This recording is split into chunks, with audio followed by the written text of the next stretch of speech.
Desde que empecé con todo el tema de la Fórmula 1, varias de las personas que conozco me han dicho que conducir autos no se considera un deporte, ya que el auto lo hace todo y el piloto solo tiene que frenar, acelerar y guiar el coche. Y pues sí, técnicamente tienen razón en eso, pero esta afirmación es tan básica como decir que un futbolista solo tiene que patear un balón o que un ciclista solo debe mantener el equilibrio. Yo sé que si sigues este canal, seguramente seas todo un conocedor de la Fórmula 1, pero también sé que al menos alguna vez te has topado con personas que creen que correr autos no es un verdadero deporte. Así que honrando el nombre del canal, aquí te doy algunos datos interesantes para que les demuestres a esas personas que están completamente equivocadas. Primero empecemos por definir qué es un deporte. Según la Real Academia de la Lengua Española, un deporte se define como una actividad física ejercida como juego o competición, cuya práctica supone entrenamiento y sujeción a normas. Entonces, analicémoslo a fondo. Según esta definición, un deporte requiere entrenamiento. En una temporada normal de Fórmula 1, tenemos un promedio de 20 carreras al año, de las cuales cada una de ellas cuentan con 3 sesiones de entrenamiento, 2 el día viernes y una el sábado antes de las clasificaciones, lo cual quiere decir que hay 60 sesiones de entrenamientos en todo el año. Eso obviamente sin contar que los pilotos y los equipos tienen cientos de horas de desarrollo y entrenamiento en simuladores antes de poder llevar el monoplaza a la pista.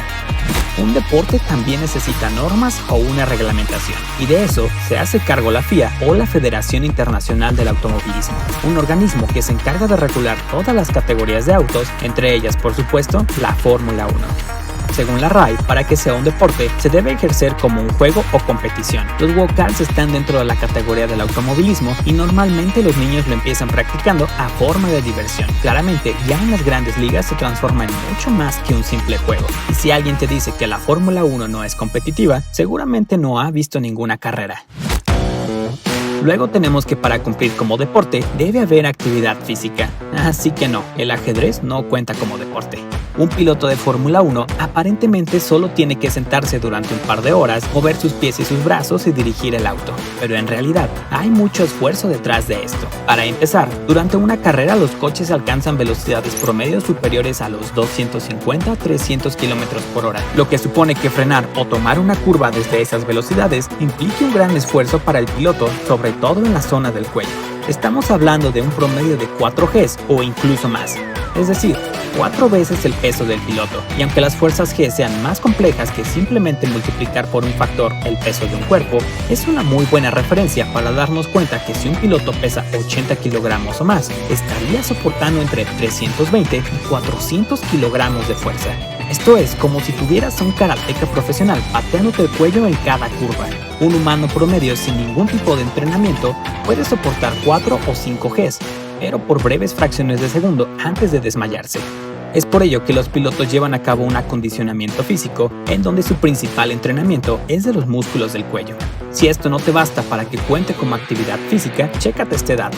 En fútbol, un guardameta tiene la posición en donde más se depende del tiempo de reacción, el cual, según varios estudios de muchas universidades alrededor del mundo, arrojan un tiempo promedio de reacción de entre 250 y 350 milésimas de segundo, mientras que un piloto de Fórmula 1 reacciona a un estímulo entre 200 y 300 milisegundos, es decir, 50 milisegundos más rápido que un portero. Si se viaja a 300 km por hora, esos 50 milisegundos de respuesta representan 4 metros recorridos en pista, que si bien no parece mucho, es lo que te puede separar entre frenar a tiempo o terminar con la carrera de ese día. Pero si aún no estás impresionado y crees que pilotar un bólido es tan fácil que cualquiera podría conducirlo, entonces considera hacerlo estando a 50 grados Celsius, perdiendo hasta 5 kilos de tu peso corporal debido a la deshidratación. Y es que si se tiene un poderoso motor de alrededor de 1000 caballos de fuerza siendo exigido al máximo durante 1 hora y media a tus espaldas, no es de extrañarse que la cabina de un Fórmula 1 pueda alcanzar temperaturas similares a las del desierto del Sahara. Por lo que además de luchar con las fuerzas G, tener un buen tiempo de reacción y escuchar las órdenes de equipo a través de la radio, los pilotos deben luchar con la deshidratación, por lo que muchos de ellos suelen entrenar en saunas para acostumbrar su cuerpo a estas condiciones. Sin este debido entrenamiento, con esa pérdida de líquidos se podrían sufrir calambres, mareos, dolores de cabeza o hasta pérdida del conocimiento. Hace algunos años, el español Jaime Alguersuari, actual expiloto de la Fórmula 1, dijo que no consideraba la categoría como un verdadero deporte. sino más bien solo como un negocio, ya que el auto hacía el 85% del trabajo, mientras que el piloto solo tenía que poner el resto, por lo que básicamente no importaba a quién pusieras a pilotar. Mientras el auto fuese bueno, se ganarían carreras. Y nuevamente, tengo que decir que esta afirmación es muy básica. Definitivamente importa mucho el auto que se conduzca, pero sin un piloto que lo exprima al máximo, de nada sirve tener el mejor coche. Para prueba de ello está Mercedes con Hamilton y Bottas.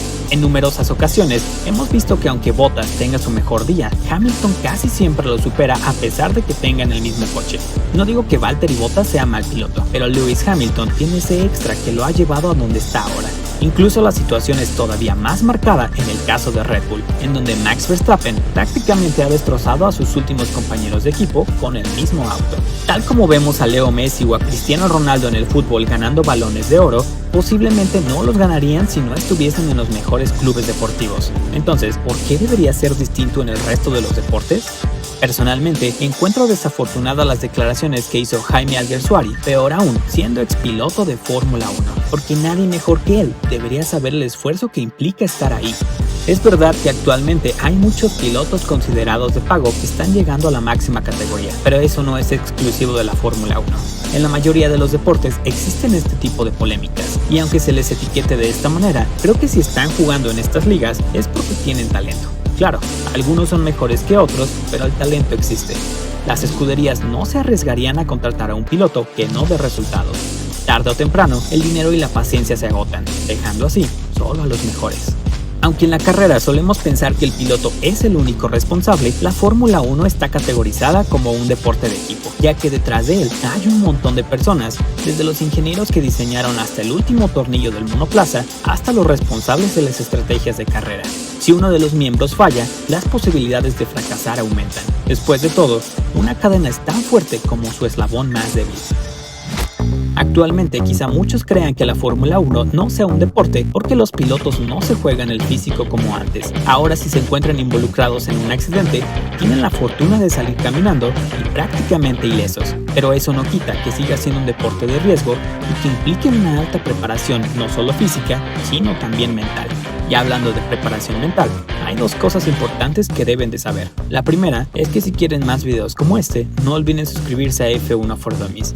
Y la segunda es que el ajedrez sí es un deporte, solo que está tipificado como deporte mental. Así que no se ofendan, ajedrecistas, solo fue una broma. Maravillosa jugada. En fin. Si te llegas a topar con una de esas personas que creen que la Fórmula 1 no es un deporte, muéstrale este video para que cambie de parecer. Yo soy Luigi, dale like si te gustó el video y nos vemos en la próxima aquí en F1 for Dummies.